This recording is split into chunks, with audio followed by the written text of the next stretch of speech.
All right, good morning, good afternoon, and good evening. I got my boy Gabe here. He's going to help me run down the episode 3 to episode 7 of The Mandalorian. So a lot of stuff to cover.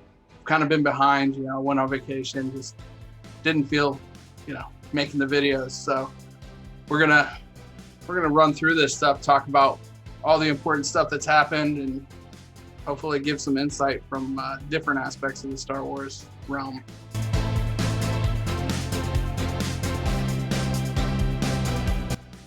So, episode 3, man, the heiress. We started seeing with the frog lady, and they were flying it back, right? It's been a while because we haven't watched these episodes. Because I'm like sitting there and I'm like, oh, episode 3 the heiress. Oh yeah, that's the one. So amazing. So there was stuff that happened. So yeah, man, they just got finished fighting all them nasty spiders from the disappointing episode 2. That one's kind of let down, filler episode. But still though, you can't downplay the fact too that that the guys came and helped them out there at the end, and that kind of like really shows you that like they have to have that loose alliance within the galaxy, because like the line between like good and evil right now is kind of like gray. You know what I mean? Like the whole galaxy seems like it's kind of, I mean, like it's the same thing too though. I mean, just her traveling was such a big deal, because it's not as safe as it was when still the the Republic was out there. Exactly. She needed somebody powerful to be able to get her to that planet without doing much harm or getting much harm. But yeah, it was definitely a disappointing episode, 100%. So it's kind of cute though. It was kind of cute though when she got reunited with her husband. And you had that whole like, I'm looking. Oh, there they are, and then they go, and that was kind of... Yeah, and I might be 100% wrong here, but I think that tie-in of that guy, was something that might be a little bit farther down the road, because it just seems like that's everything that happens here now. Like, if a person makes a cameo, at some point they're gonna come back and be a large part, part of the story at some point. So her husband was just supposed to be the one that introduced Din Djarin to the people that would take him to other Mandalorians. So that was a shit show too. So he got wrapped up with some of the squid face people, and they were supposed to take him. And, man, yeah, the catfish guys, yeah. But so like, and that's another part too. Like, I felt like they've kind of just been with him having the kid at this point, is that he's just kind of been being more and more reckless with the actions that he takes and the people that he trusts, because he's got to get to the end of the line. And he really doesn't have a direction at this point in the episode of where these Mandalorians are, So he's kind of forced into this like situation that he has to trust other people that he has no background with, and that's against which is totally against the way, what I mean? It's totally against the way. Yeah. So it was pretty jacked up when they kicked Baby Yoda into the little into like the big sea worm pit, and it just freaking swallowed it whole. So like that's another thing. Like, did they just not know that he was worth money because it was just like kicking a giant, or were they just like, I'm gonna eat this later, I can cut this open? I think they were going for the best guard, the armor, because I'm really? pretty sure that's what if I remember correctly, that's what they were looking for, was the Mandalorian's armor. Because I mean, the Beskar steel is super valuable steel, and it was all taken by the Empire. Yeah, I mean, I didn't even think about it like that. So, I mean, yeah, definitely. And kind of like you say, it was so much going on in that tiny portion of time. Like, it kind of was just reacting. And then they went in like badasses, You're talking the other Mandalorians? Yeah. And then they just totally changed his whole vantage point. We're like, oh, you're kind of like a religious activist. That's what you grew up as. Exactly. Well, I mean, have you watched any like the Battlestar Galactica stuff where it's all like Katie Sackhoff? No. She played Bo-Katan. So that was a big thing. It was like, all right, that's freaking awesome. Like, she took off her helmet and you saw her. I mean, for a whole bunch of other fan people who like Battlestar Galactica, she was a big part in that show. Isn't that like super taboo to like bring up Star Wars and Battlestar Galactica in the same sentence? I don't know, man. You're just breaking everything on Bobby's channel. I like both shows. Like, no rules here. There's no rules. So Bo-Katan. So I mean, you watched all the Clone Wars, right? Yes. All right. So Bo-Katan was a huge part of absolutely. that. It kind of goes into the Mandalorian type of the empire that they had, and how it all worked out. So, but it was really cool seeing her. I think she did the voice for the Clone Wars, right? Yeah, I'm pretty sure. I mean, I couldn't really place it off the top of my head. I'd love to say I know that, right here, but if I didn't ask Alexa, I wouldn't know. And then you had the gorgeous Sasha Banks also. She's a wrestler. She was she was the other female Mandalorian. Well, she was the one I think that went into the pit after the child. So yeah. I mean, that whole episode I think was kind of a letdown. I think that was more like a setup episode for something farther down the line, especially when she, because she was going after Moff Gideon. So, I mean, we'll go further. Like, we'll hit on that again for the last episode that we're going to talk about. But yeah, so she kind of is like, yeah, I know where a Jedi is, but you're going to help me first, and we're going to take down this Imperial transport, given all these weapons, and so. But come to find out, she had an extra mission that she was trying to accomplish in that ship. So yeah. I mean, so they went in and they took over the ship. They saved it. They saved all the guns and everything that they were looking for. And then, one of the last scenes, you got Bo-Katan, demanding information as far as where it is. And you remember what they were looking for? They were looking for it wasn't Moff Gideon, right? It was Moff Gideon. But she went to black lightsaber. The dark saber is what she was looking for sure. Because I mean, you just put me on the spot like that. I'm glad I knew that information. I totally was just like, oh my god! Oh, no. I didn't study for this test. No man. So I mean, but it's something with the lore, right? Yeah. So the leader of Mandalore held the Darksaber because there was a Mandalorian that was a Jedi back in the day. I can't remember all the names and everything. I'm horrible with names, but yeah. So ever since that Jedi Mandalorian existed, the leader of the Mandalore people always held the Darksaber, and that was essentially their royal scepter was the Darksaber. So yeah, that's why it's the heiress. She was in the line of succession, and she's looking for her birthright back essentially. So that was pretty cool. And really, that's it. That's it. Almost. So they kind of tell her, Din Djarin's still looking for Ahsoka. They ask him to join their little party of trying to get back Mandalore, but he was sent on this mission by the armorer. So he asked where he could find a Jedi, and Bo-Katan kind of gave him the heads up on where to find Ahsoka. So that's kind of where that episode wrapped up, which leads us into episode 4. It's the Siege. That's the name of it that they gave it. So Din Djarin was sent to Navarro. And if you kind of remember, he gets to the planet, lands in the forest. Well, before all that stuff happens, we see Ahsoka and the lightsabers just messing people up on the planet. Rushing the walls. Rushing the wall, exactly. She gives the governor, or I can't even remember what. It fits. Yeah, the governor. Whatever. Fits. The evil sheriff or Nottingham type of vibe. That's the wrong episode. What? The Siege is not the right episode. What's the episode afterwards? Episode 5 is the Jedi. That's where we see Ahsoka. Oh, okay. So the Siege, whoa, backtrack. Now I'm all confused. Yeah, exactly. I remember it now.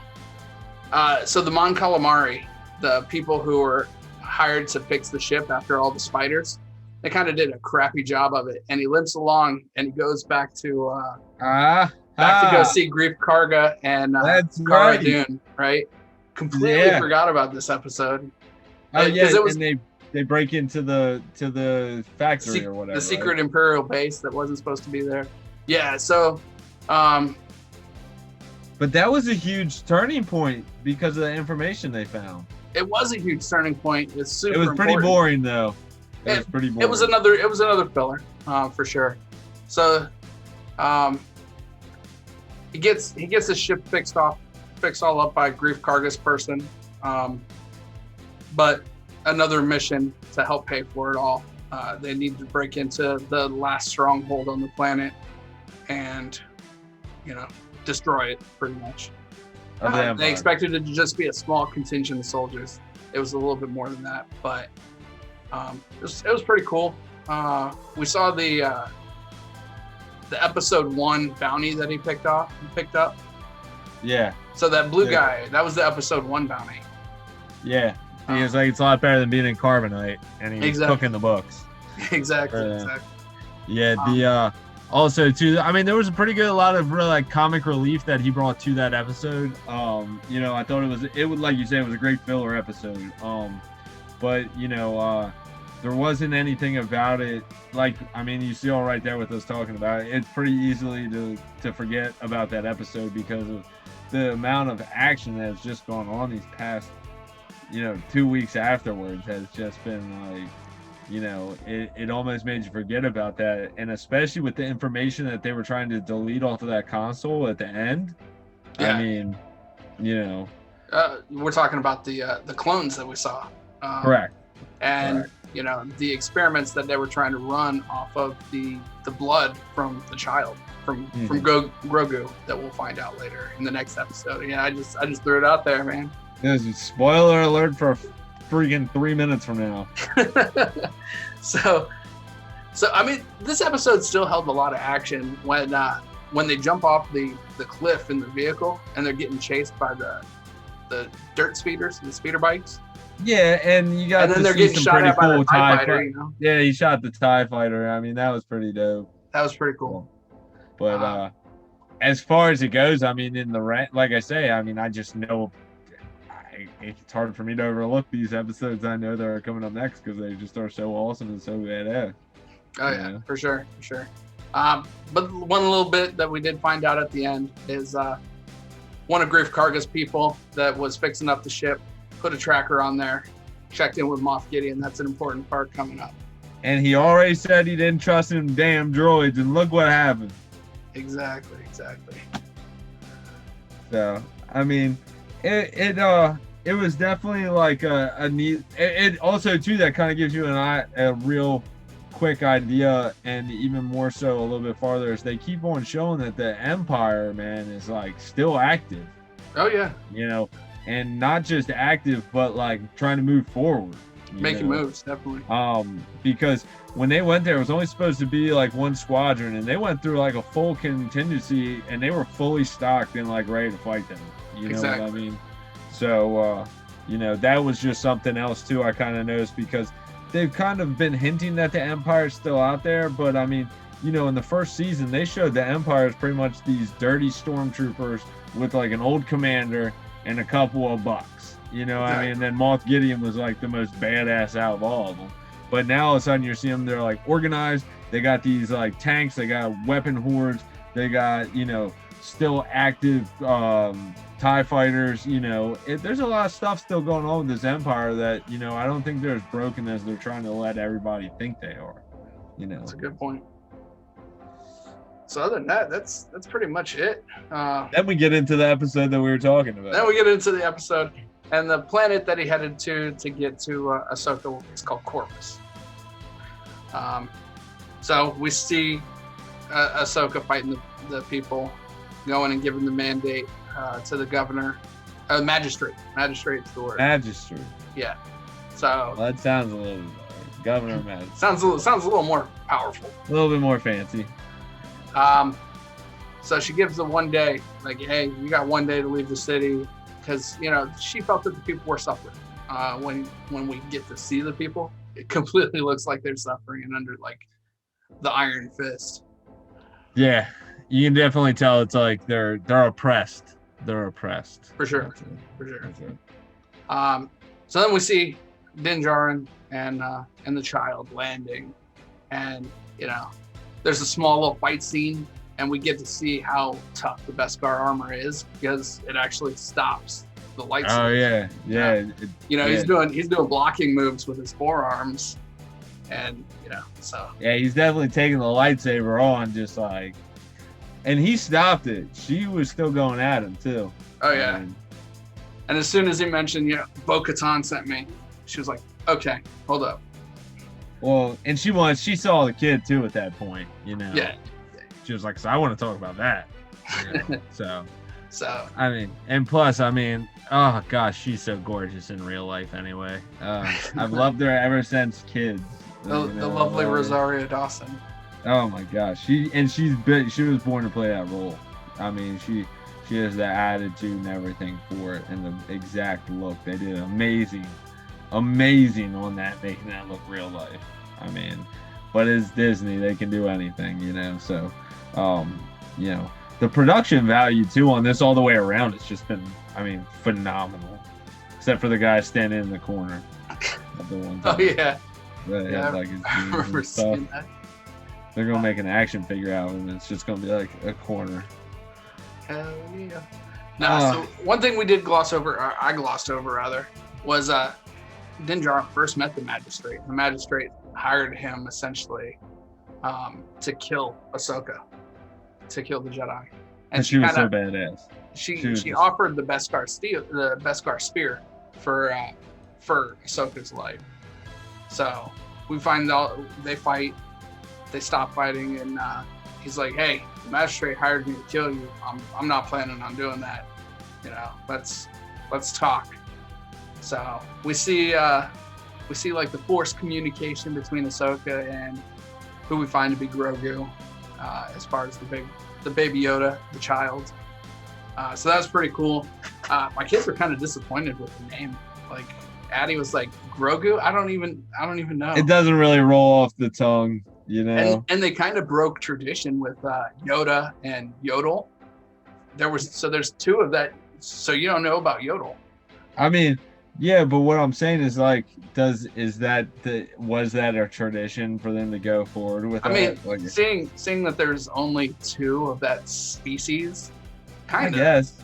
Maybe. I guess. I don't know. I guess we wouldn't know until we saw more of them. I also too thought it was pretty cool that she said that he had already been trained somewhat before, but we also found out that he was stolen away when Annie went in there and was just massacring baby Jedi left and right, like taking out his teen angst again on children with a lightsaber.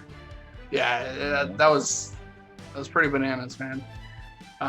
But yeah, so yeah, he was stored away and hidden during that whole Order 66 ordeal where all the younglings just were slaughtered. It's so messed up. They wrote it into it.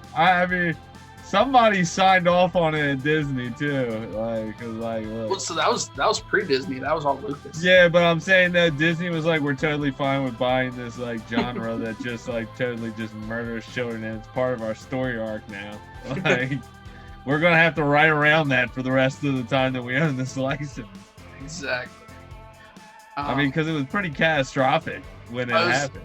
That was super bad. Yeah, it was real bad. Like all the kids looking at Anakin coming in, and they're like, "Oh, it's a Master Jedi," and then it's just guess who the visitor is today? Like, I'm gonna teach you how to defend yourselves. Everybody's taking really long naps today. Yeah. Let's go sleep. You're such a bad person. Oh man, that's great. But yeah, we found out that he was trained, but then she like denies him right away. Yeah, she's like, "Nah, I can't train him. He's too fond of you, he's too attached. Maybe somebody else will." Well, and that really took me by surprise when she said, because I thought she was just so blown by it. I'm like, oh man, this is this huge actor. Like, we're gonna get like a little bit more of an idea of where Baby Yoda needs to go, And she was just like, "No, I'm not training him." Like, well, so I mean, we had I talked don't want about nothing this. to do with this. We had talked about this before. It's like, okay, why did that happen? And it's one, she was kicked out of the Jedi Order. Yeah. And two, she saw her master. I mean, as a Padawan, her master was Anakin Skywalker. So we've already discussed not the best with children. We know where his loyalties lie now. So, or where they used to. Because at that point in the story, he's dead. Yeah. Again. So, yeah. So she's like, yeah, I can't train him. They took over the city. Gabe, he's got the Beskar spear, and she's like, she sent him on his way to another planet with like a historical like seeing stone, I think is what she called it. Yeah, and like also too though. So before even that though, you're missing the information that she was trying to get from the magistrate. Yeah. Dude, I completely forgot about that. Because she was looking for what's his face, the general. Thrawn, Admiral Thrawn. Yeah. So that. And that's she was on a mission. You could tell she didn't really care about those people there. She was there specifically because she said, "Tell me where your master is." Yeah. So. And she was on that. She wasn't about to let her leave without giving that information. For anybody watching, like, you can take your bitch ass spear, but I need to know this. This leads into another cartoon tie-in for Rebels. Ahsoka was also in that, and was it Ezra? Ezra was the name of the. I think so. I mean, we kind of tried to track it down a little bit through it. I haven't watched Rebels, honestly. Rebels is a whole different piece that I haven't really gotten. But supposedly, I heard it's like almost like right on with lore. Like, I mean, so it's all canon. Close. Yeah, everything in Rebels is canon. It's all part of the story. Follows Order 66 and some of the rebellious Jedi. I think there's like 3 or 4 of them that are in the cartoon story arc. So Ahsoka's in there, and Thrawn killed her Padawan, somebody who she was her training. Padawan, and then the one that she was training, correct. So she's looking for him in hopes that she can find her Padawan that she was training, that she became fond of in the story arc of Rebels. So yeah, that was something I missed. I didn't even write that down to cover it. So good thing you remember. But now we get to move on to what we're really here to talk about, which is even more so. Which dude, the next episode is freaking amazing. Like, so awesome. So the episode 6, The Tragedy, is what it was called. So, Din Djarin, Grogu, they travel to go see this ancient seeing stone to hopefully communicate and find other Jedi who might be willing to train Grogu with the Force, right? So they get up to the stone. Din Djarin's like, I don't even know how to turn this thing on. I don't know what to do with it. Until he sees another ship pulling in. I was so excited to see it, since we hadn't seen it at all in the season. I mean, at all, period, in many. Yeah, at all. We saw Slave 1 flying in. It's the name of the ship. With the man, the myth, the legend, and Toad. Now, I don't really know about the assassin that was with him, the sniper. So the assassin was in season 1. Din Djarin was doing a mission with her, and she was dying. I know she got shot. Yeah. And but they kind of glazed over it with Boba when he got there. But I mean, basically, Boba was like, "You got my armor. I'm here to take that shit back." And then, well, so he said he was there for the armor, and Din Djarin thought he was talking about his armor. he was like, "You're gonna have to pry it off of my dead body." Yeah. So yeah, that was pretty exciting. Grogu ended up finding out how to use the Seeing Stone and created a force field.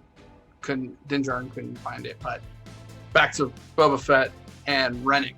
Rennick was the assassin's name. Played by the lady who voiced Mulan in the cartoon and played in Agents of S.H.I.E.L.D. She's awesome. She's been in a lot of stuff. She's been in a lot. So, badass fight scenes. Badass fight scenes. So we're going back to the episode where Moff Gideon was informed about the tracker on the ship. Well, that means the Imperials are looking for him. They're finding him. We have one Imperial ship landing in the middle of their whole conversation about the armor. And they're like, well, I'll help keep you safe so long as I can get that armor back because it's mine. It's my parents, you know. I have a heritage with it. Yeah, exactly. So he's like, sounds like a deal, essentially, is kind of what happens. I think they were kind of like his back was against the wall. There was really no, I mean, because a whole squadron came out of that flight. And there's a bunch of dudes. And they were coming. They weren't hitting anything like regular Starship Troopers. I mean, it's like anything else. I love the fact that, like, if you have a white Starship Trooper hat on, like, you're just like, or a Stormtrooper, I'm sorry. You're not going to hit anything. You're just not going to hit. And Bill Burr actually says it in the next episode. He's like, I don't even know how you guys can see anything with this. Well, so season one, it kind of made fun of that whole point too. Remember when the two speeder guys were trying to shoot like the can or something, and they kept on missing and getting closer and closer and missed it. So I mean that was funny, but so we see their assaults on the three, Rennick, Boba Fett, and Din Djarin, right? And Din Djarin's like, well, I got to go back and save the kids. So it was kind of just up to Fennec and Boba Fett. Yeah. Jeez. Yeah. And then between the two fights is when Boba's like, I got to get armored up for this, and he rushes to the Mandalorian ship. So it was even before that he was using like the Tusken Raider like staff. Yeah, that was dope. It looked like a giant toothbrush. Smashing armor, like armor was just chunking off into pieces. He was just destroying them. Well, he was smashing them, and the thing about it is that the Imperials just kept coming, man. They were setting up Gatling guns. I mean, they were just hitting them with like everything they had. I mean, that just shows how much they were going after this kid. And then the second one started showing up. I mean, they saw it coming down. So when the second ship landed, that's when was it before or after? Either way, Boba Fett got into his armor, and it looked pretty bad. Like it was all destroyed and just nasty. Yeah, looking. but he had like the dad bod underneath of it too, like with the gut, like only it's went up to like. I haven't been working out since I crawled out the Sarlacc pit. That's what I mean, like they 100%. But I mean, it was pretty cool though. I saw a little snippet that they had like a damaged part on the back of it where like because he had gotten hit with the lightsaber when he fell into the pit. Okay. And they show where it was repaired. I don't remember that. Yeah, it was pretty neat. I saw a little fan theory thing on it, so okay. It was pretty neat. But then I mean, then basically they're engaged with that again, and they blow up Mando's ship from the Star Destroyer.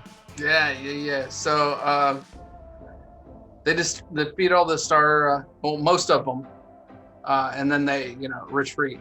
The stormtroopers do, and then the Star Destroyer up in high space that they didn't know was there, just destroyed the Razor Crest. Yeah, and then it sent down the Dark Troopers. Yeah, so the Dark Troopers, which kind of looked more like droids. I thought they were at first too, like those weird ones from like old school. Yeah. The very first couple Star Wars. A little bit modification to make them a little. They were like the one. Yeah, they looked almost like the ones that were like the medical droids. Okay. And everything. Yeah. Or the the warrior droid from like Rogue One. Yeah. One that was yeah, a smartass. Yeah. It kind of looked like those, but a little bit more enhanced. But for sure, yeah. So they see that, and he's like, "Oh crap!" So Din Djarin runs back up, and the child's already been pretty much taken by those guys. Yeah. But Boba does him a solid though. It says that he'll keep his word until the kids return safely and gives him a ride. But he finds the spear, the Beskar steel spear, before he leaves. Exactly. So I mean, like, he's got a little bit of something, not a lot. But I think that's going to come in handy. Honestly, there's a little bit of speculation, like it's going to be the spear versus the Darksaber. Oh yeah, definitely. I mean, I think that's. There's no way that's just coming around with him again.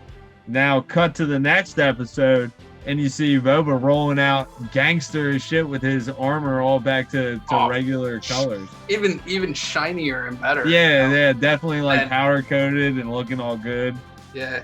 So the last episode we're going to discuss is the Believer, and yeah, so Boba Fett rolls out all clean, and they're heading to a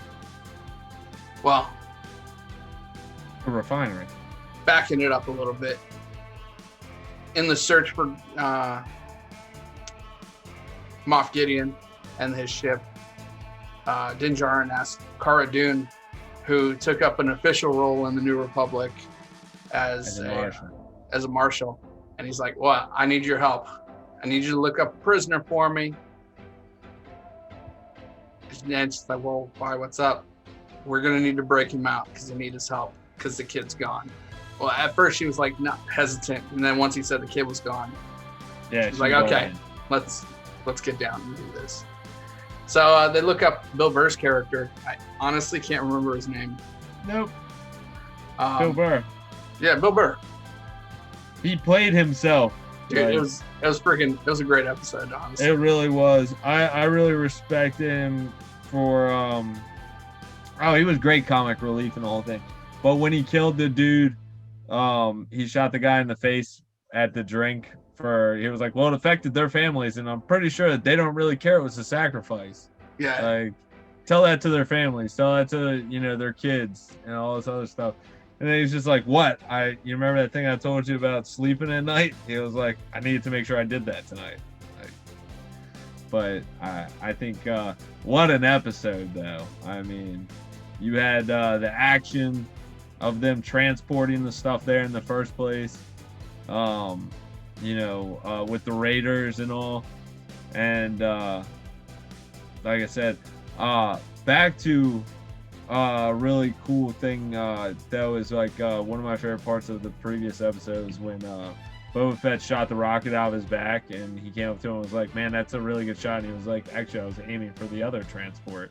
You know what I mean? Yeah. That was pretty badass. We also can't dismiss the knee rockets. Oh yeah, knee rockets. Never saw that one coming. I mean, I honestly, that was one of the episodes, a friend of ours, Jacob, same thing. I was like, you gotta watch this. This is amazing. And I feel like that's really what they've been pumping us with these last 2 weeks. So I have a feeling this next one's gonna kind of be a letdown. Well, is the next one the last one? It has. Aren't they doing 8? Sets of 8? I thought it was 6. I'm gonna have to look it up. I don't know. It can't be 6 because we're on episode 7. Oh no shit. No. So yeah, so I mean 8 would be. I don't know. Hopefully not. We'll see. Especially with the ending the way that it came, and what was sent through the message. When he hit him and he was like, "Hey, just letting you know, I will do anything to find this child." Oh, okay. He was like, "I am coming. I know where you're at, and I'm going to do anything to get this child because he means more to me than you will ever know." Good point. Okay. So, starting back at the beginning of the episode, they break him out, and it was super funny when Bill Burr was like, "Where am I going? Where am I going?" And then you see Slave 1 in the background, and then you see Boba Fett walk out, and he's like, "Oh, good. I thought you were some other guy." And then out walks Din Djarin, and he's like, "Oh, Mando, Yeah. how's it going, man? In a long time. Yeah. That was super funny when he was like, just shut down on it, right? Yeah, and they kind of really play onto the fact too that that because he's part of like clone, he's actually through the line of being cloned, that he can actually go in there, because one of the things is the DNA scan.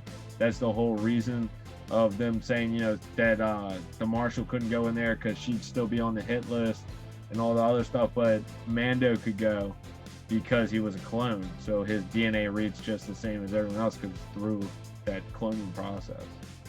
Well, Mando's not a clone. He's part of the line, though. His bloodline. No. That's why he goes. So Mando, if we remember from last season, he's a foundling, so he wasn't a clone. But what I'm saying, though, is that his bloodline has something to do with the Empire because he was able to get into it. How was he able to get in there? He wasn't on any database, is how he was able to get in. Ah, okay. Or Boba Fett, you know, he was a clone, so he definitely is in the database. Cara Dune, she was a rebel, you know, like special forces, so she's definitely in the database of enemies. You know, the only two people who could do it were Bill Burr, who was an Imperial officer, and Din Djarin, who wasn't anything to the Empire. You know, because he was found as a kid during the Clone Wars.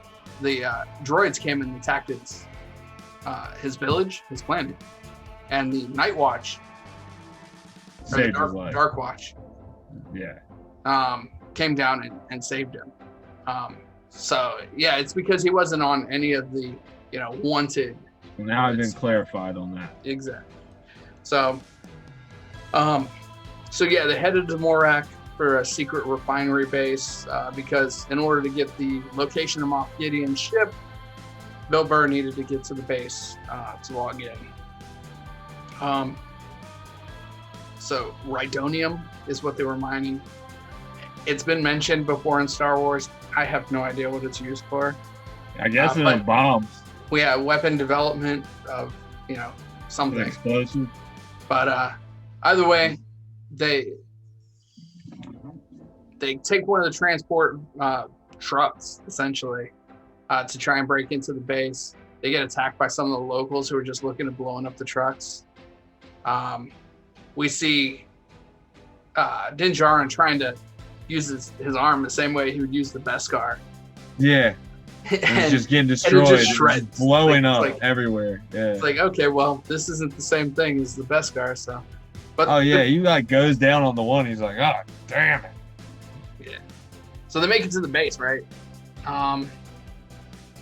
And the console is only accessible in the officers' cafe. Or well, so even then, like when they're riding across the bridge, you got the stormtroopers who are like running out to give them support, right?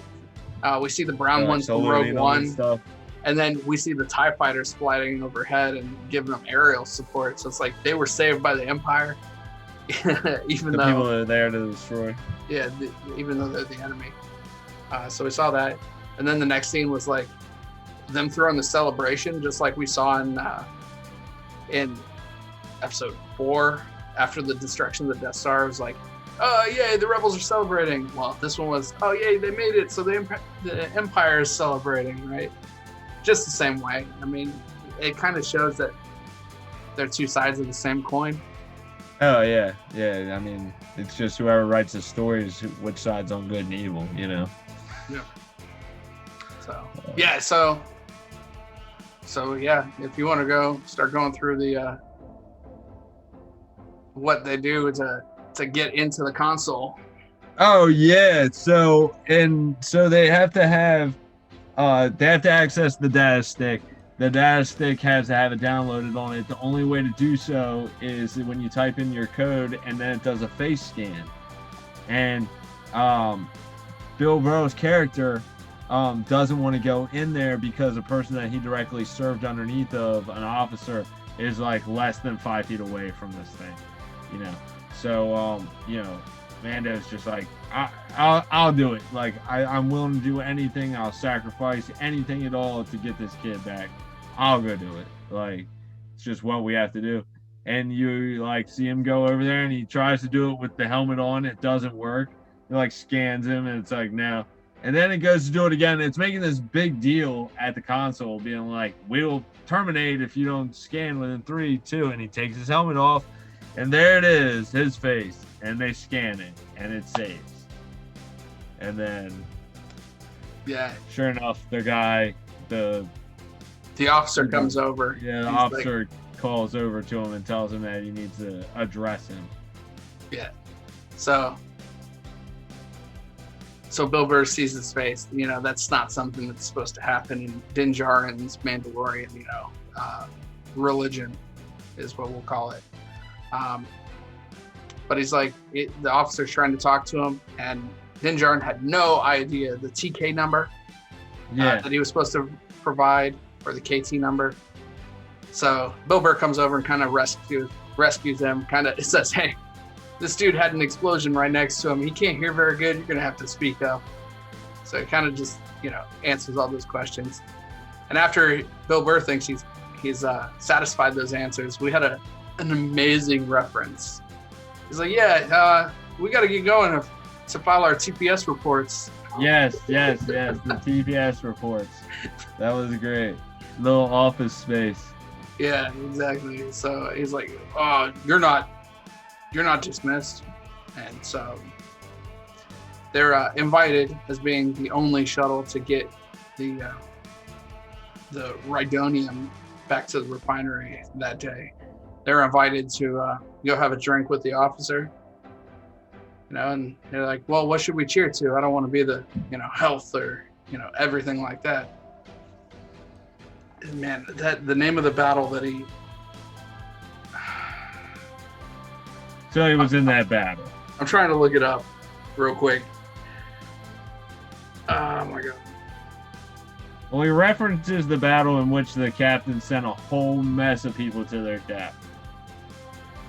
Like, and he was actually there, and I'm guessing from the, you know, the back and forth that they had was that he was on one of the few ends that made it out alive.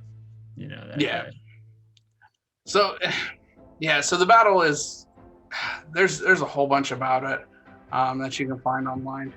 But it has something to do with the foundation and the creation of the First Order that we're going to see in, you know, or that we have seen in episodes, 7, 8, and 9. 7, 8, and 9. But it kind of has to do with that and how that was all created from Emperor Palpatine.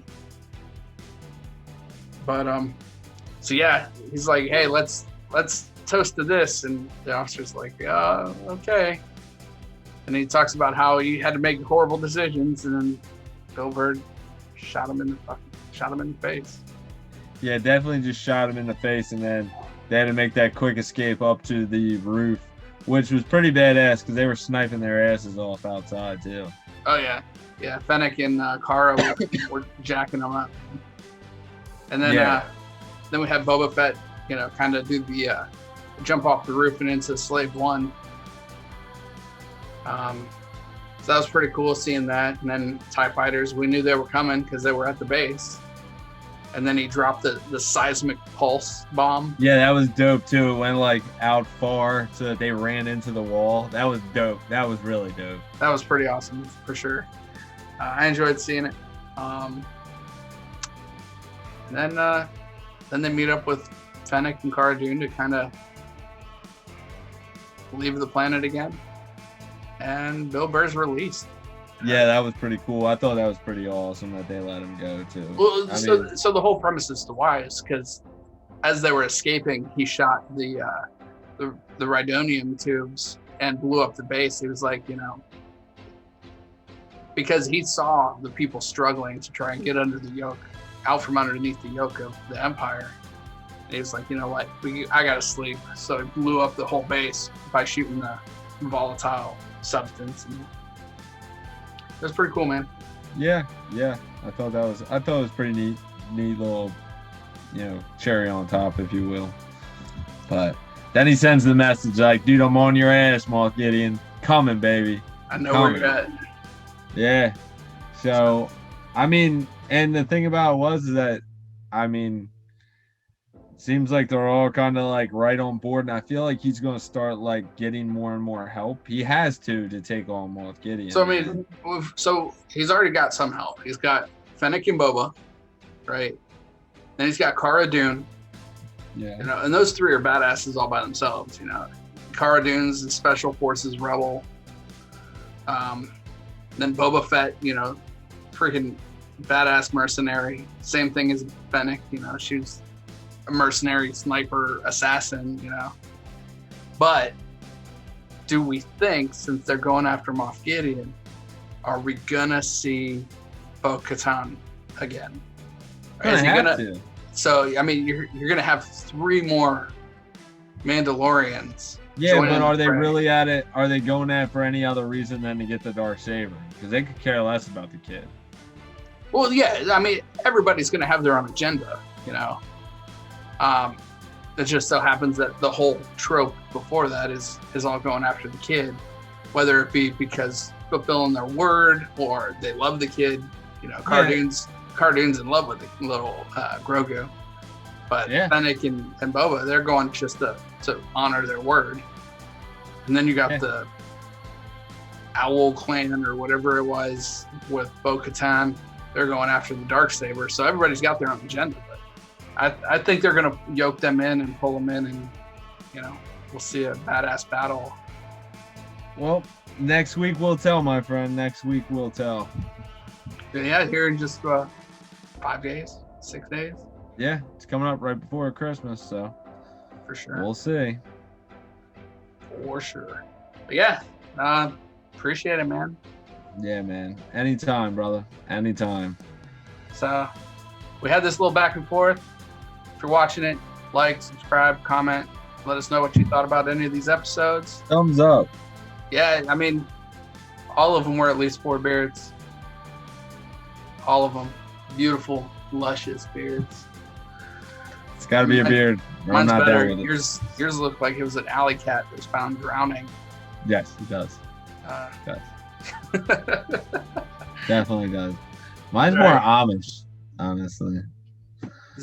It's because I can't grow any up here. I try to do my best to grow it down here. You're looking very luscious with your little like Captain America swirl over top. Yeah. So at the whole beginning of the COVID thing, I was deciding, you know, I'm gonna grow out the beard until I can't take it anymore. So that's where I'm at right now.